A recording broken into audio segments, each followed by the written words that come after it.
أبدأ بسم الله مستعينا راض به مدبرا معينا والحمد لله كما هدانا إلى سبيل الحق واجتبانا أحمده سبحانه وأشكره ومن مساوي عملي أستغفره وأستعينه على نيل الرضا وأستمد لطفه فيما قضى.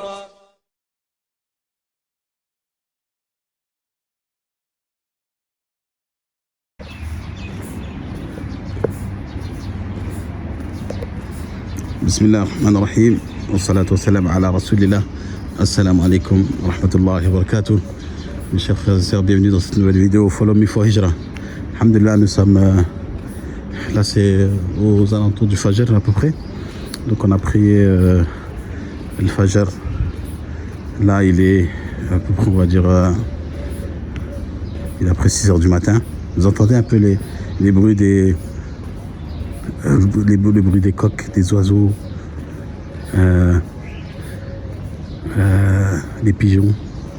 Inch'Allah, très calme. Là on est dans une rue en fait, dans le quartier à côté de Madjez 3, un quartier juste en face. En fait c'est un quartier résidentiel où on trouve des maisons Sha'bi, des Mirati, donc des maisons un peu à l'ancienne, qui sont habitées finalement pas forcément par des Émiratis, et qui sont habitées par des personnes qui ne sont pas forcément des Émiratis, parce que les Émiratis, ils habitent encore certaines maisons ici, mais ils habitent plus dans d'autres quartiers maintenant. Donc j'aime beaucoup ce quartier. D'ailleurs, je viens prier ici, dans cette mosquée, la prière du Tarawih. Il y a un cheikh algérien, Masha'Allah, Allah Mubarak, un récitateur, un imam Afouane. Subhanallah, j'ai dit un récitateur tellement il a une récitation, Allah Mubarak, Masha'Allah. Et vous voyez, en fait, on est un peu derrière le Khan. Hein. Là-bas, on a les deux tours que vous voyez là-bas, c'est Beach Tower et Al-As'ad Tower. Donc, ces deux tours-là, vous voyez, c'est les deux tours qui font face à Mariam Island. Donc, un peu, vous situez un peu maintenant, vous connaissez à force de voir les vidéos. Donc, cette vidéo, en fait, j'ai voulu la faire pour partager l'histoire d'une sœur, subhanallah, que mon épouse a rencontrée. Et donc en fait que sa situation m'a un peu, elle m'a ému en fait, et j'ai aimé partager son histoire en fait. Subhanallah, subhanallah. J'en ai vu des gens qui ont fait la hijra ici aux Émirats. Ça fait, vous voyez, depuis ça fait quand même, ça fait une dizaine d'années que je suis là. J'ai vu des allées, des retours, des va-et-vient. J'ai vu des gens venir en solo, des gens venir en famille, j'ai vu des gens venir avec leurs enfants, j'ai vu des gens repartir, des gens repartir mais pas forcément dans le mauvais sens, partir en Algérie, au Maroc, dans d'autres pays. J'ai vu des gens venir du Maroc, d'Algérie, du Sénégal, d'autres pays venir ici. Voilà, en fait la terre d'Allah est vaste et les gens en fait, alhamdulillah, ici aux Émirats, vous savez, il y a beaucoup de va-et-vient. Donc dans tout ça, j'ai vu beaucoup de monde. J'ai rencontré vraiment beaucoup de monde.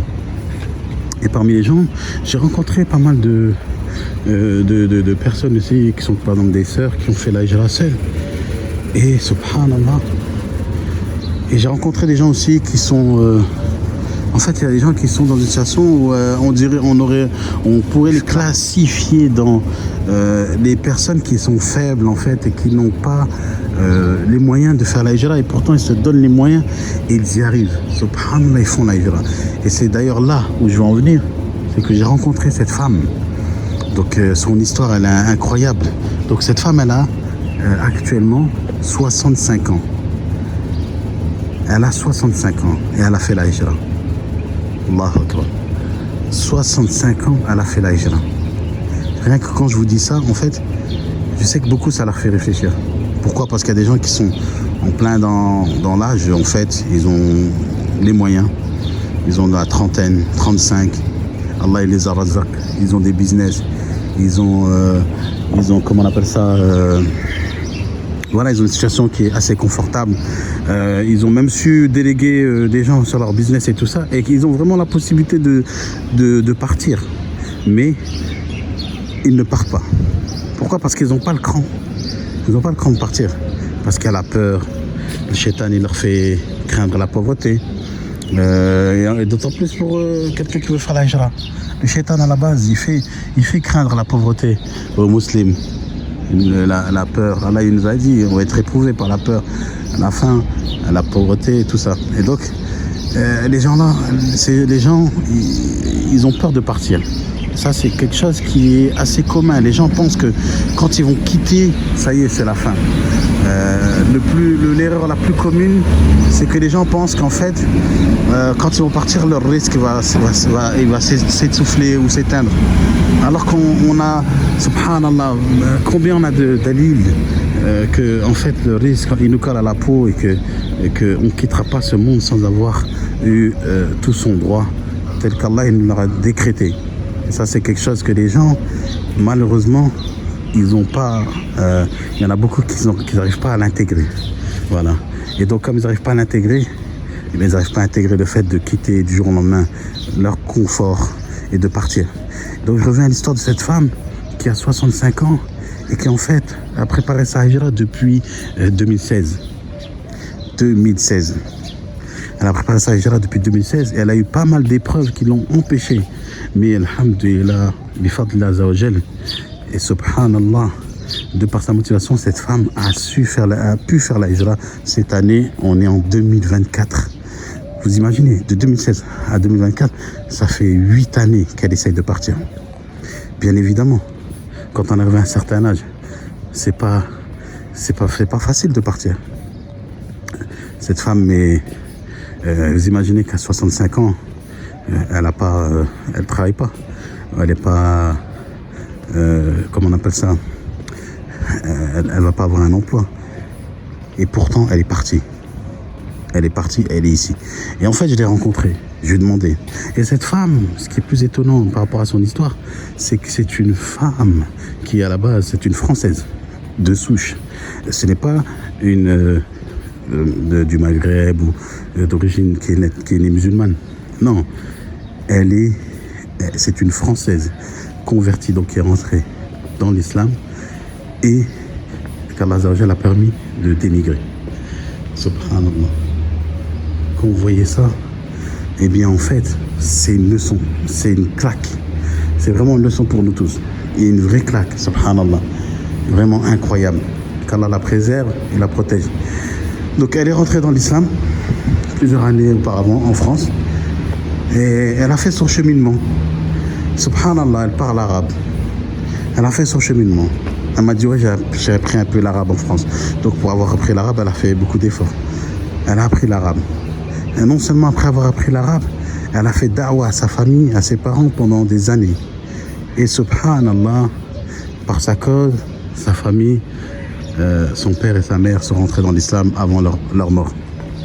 Et ça, subhanallah, c'est quand elle me l'a raconté, c'est-à-dire qu'elle n'était pas musulmane. C'est une femme seule qui est rentrée dans l'islam, qui a fait da'wa à sa famille. Subhanallah. Qui a fait da'wa à sa famille. Et donc, cette femme est rentrée dans l'islam. Elle a fait l'effort d'apprendre sa langue. Elle a fait l'effort d'apprendre son dîn. Elle a fait la da'wa à ses parents qui sont morts sur l'islam. Et elle a fait la hijra. Et aujourd'hui, elle a 65 ans, elle est aux Émirats. Elle a choisi de faire la hijra aux Émirats. Au départ, elle est partie en Arabie Saoudite. Malheureusement, elle n'a pas pu rester parce que c'était un peu difficile pour elle au niveau des papiers et tout ça. Et Allah lui a permis de faire la hijra aux Émirats. Elle est ici. C'est une femme qui actuellement n'a pas de travail. Elle n'a pas de travail, elle a mieux que ça, elle a le tawakkul. Et ce tawakkul qu'elle a, moi je suis persuadé qu'Allah va lui ouvrir les portes. Et en fait, j'ai voulu partager son histoire parce que c'est une histoire qui est exceptionnelle et c'est une leçon pour nous tous pour la hijra. La hijra, pour dire que à travers cette femme, j'ai appris que la hijra n'avait pas de limite au niveau de l'âge. J'ai appris que la hijra n'avait pas forcément de limite par rapport aux moyens. Et subhanallah, c'est Allah qui donne le tawfiq dans toutes les étapes. Et j'ai appris que la hijra, en fait, c'était un cheminement qui demandait beaucoup de patience.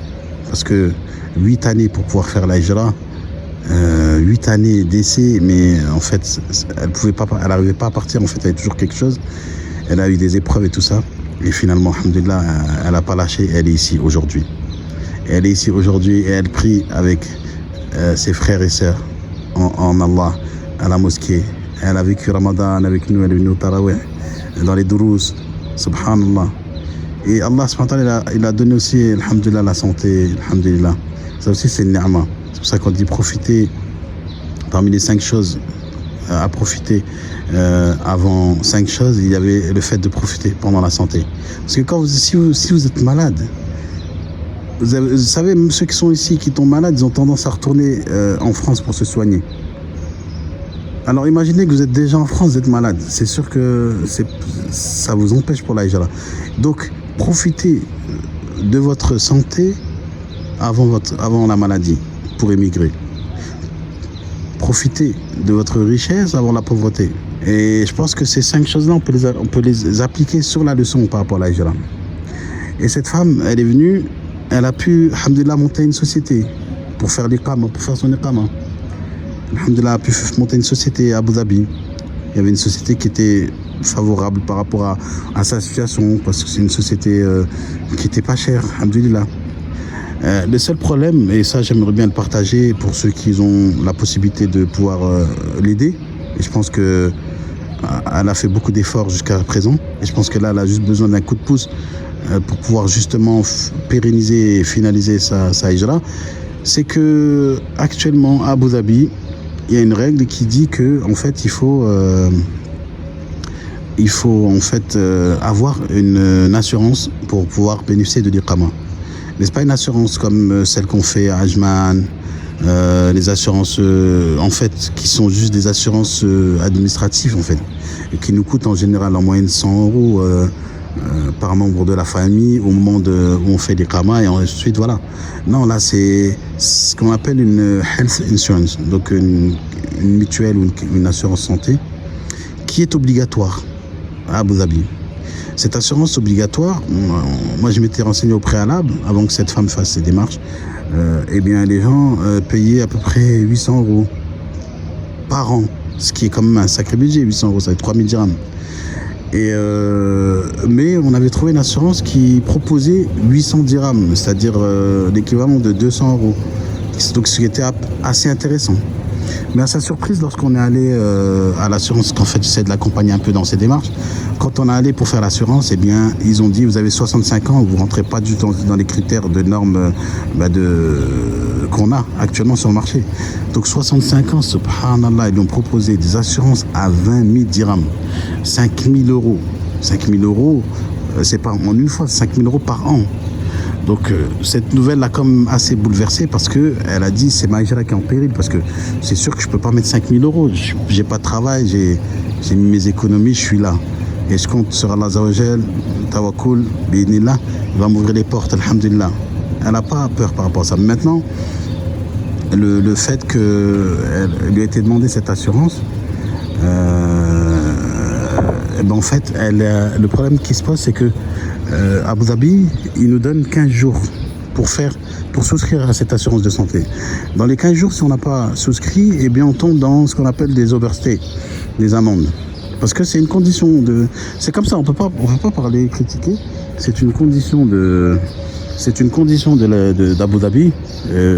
Et voilà, bon, parce qu'il y en a, ils aiment bien critiquer aussi, parler, oui, mais pourquoi ils font ci, pourquoi ils font ça. Le but de cette vidéo, c'est pas de rechercher pourquoi Abu Dhabi demande une assurance pour faire des khamas. C'est pas ça le but. On va pas remettre en cause un pays ou une organisation ou un gouvernement. Le but, c'est de savoir, d'essayer de trouver une solution pour cette femme qui en fait se retrouve finalement à devoir payer 5 000 €. Alhamdulillah, elle a trouvé une assurance qui demande 8 000 dirhams, c'est à peu près 2 000 €. Sauf que c'est une somme qu'elle va payer annuellement. Potentiellement, cette somme-là pourrait être payée par des associations, mais c'est des associations. Bon, c'est un peu le serpent qui se mord la queue. C'est-à-dire que ces associations, en fait, elles pourront aider qu'à partir du moment où elle aura acquis la résidence. Sauf que là, pour acquérir la résidence, il faut qu'elle paye cette première assurance qui est de combien 8 000 et quelques dirhams, un peu plus de 2 000 €, 2 200 €, un truc comme ça. Donc voilà, donc j'ai aimé faire cette vidéo lorsqu'elle m'en a parlé, afin que s'il y a des gens bienfaiteurs qui veulent justement l'aider à financer cette partie-là pour mettre une pierre à l'édifice de sa hijra. Et alhamdulillah, qu'Allah récompense les personnes qui pourront le faire. Et pour ceux qui ne peuvent pas le faire, partagez cette vidéo de cette femme. J'ai fait cette vidéo sans lui demander son autorisation. J'ai raconté son histoire sans lui demander son autorisation parce que elle a accepté que je partage à mon entourage par rapport à sa situation qui l'inquiète en fait, vu qu'elle ne peut pas finaliser ses papiers. Et malheureusement, et c'est comme ça, c'est que sans les papiers, eh bien on